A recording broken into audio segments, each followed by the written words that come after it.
नेताजी सुभाष चंद्र बोस के बारे में चर्चा करेंगे। नेताजी सुभाष चंद्र बोस एक महान देशभक्त थे। उनके बारे में जितना भी कहा जाए कम ही है। तुम मुझे खून दो और मैं तुम्हें आजादी दूंगा का नारा देने वाले नेताजी सुभाष चंद्र बोस का जन्म 18 अगस्त 1897 में कटक उड़ीसा में हुआ था। इनके पिता जानकीनाथ बोस अपने समय के श्रेष्ठ वकील थे। इनकी माता प्रभावती धार्मिक विचारों वाली महिला थी। अपने सनातन के बाद वह इंग्लैंड चले गए और वहां से सिविल सर्विस की परीक्षा को उत्तीर्ण किया, लेकिन अपने देश के स्वतंत्रता आंदोलन में भाग लेने की इच्छा इतनी तीव्र थी कि उन्होंने अप्रैल 1921 में भारतीय राष्ट्रीय सेवा पद से इस्तीफा दे दिया और भारत लौट आए।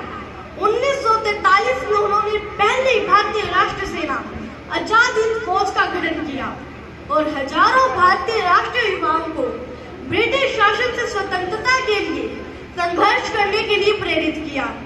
नेताजी सुभाष चंद्र बोस की भागीदारी सैन्य अवज्ञा आंदोलन में बढ़ गई। वहां से उन्होंने भारतीय राष्ट्रीय कांग्रेस के सदस्य बने। इसके अलावा 1939 में वह पार्टी अध्यक्ष भी बने। हालांकि उन्होंने इस पद से शीघ्र ही इस्तीफा दे दिया। जापान में उन्होंने भारतीय राष्ट्रीय सेना का गठन करना आरंभ किया। भारतीय राष्ट्रीय सेना ने भारत के उत्तरी पूर्वी इलाकों पर आक्रमण किया। यह आक्रमण नेताजी के नेतृत्व में ही हुआ था। इस आक्रमण के दौरान दुर्भाग्य से मौसम और जापानी नीतियों के कारण आईएनए को आत्मसमर्पण करना पड़ा। हालांकि नेताजी ने आत्मसमर्पण करने से इनकार कर दिया और एक विमान में बैठकर वहां से निकल गए।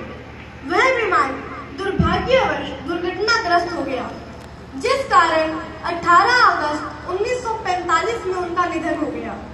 नेताजी सुभाष चंद्र बोस एक महान स्वतंत्रता सेनानी थे। नेताजी सुभाष चंद्र बोस जैसे महापुरुष का जन्म सिर्फ एक ही बार होता है।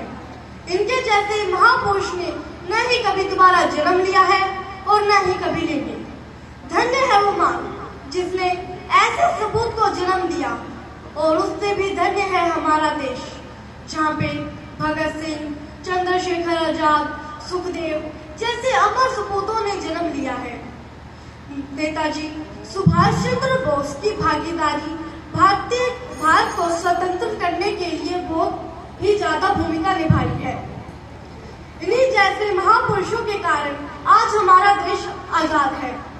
नेताजी सुभाष चंद्र बोस का कहना था कि मुझे ये नहीं पता कि इस आजादी के महाकुंभ में कौन बचेगा, लेकिन मैं इतना निश्चित हूँ कि आखिर में विजय हमारी ही होगी, और उनकी यह बात सत्य हुई।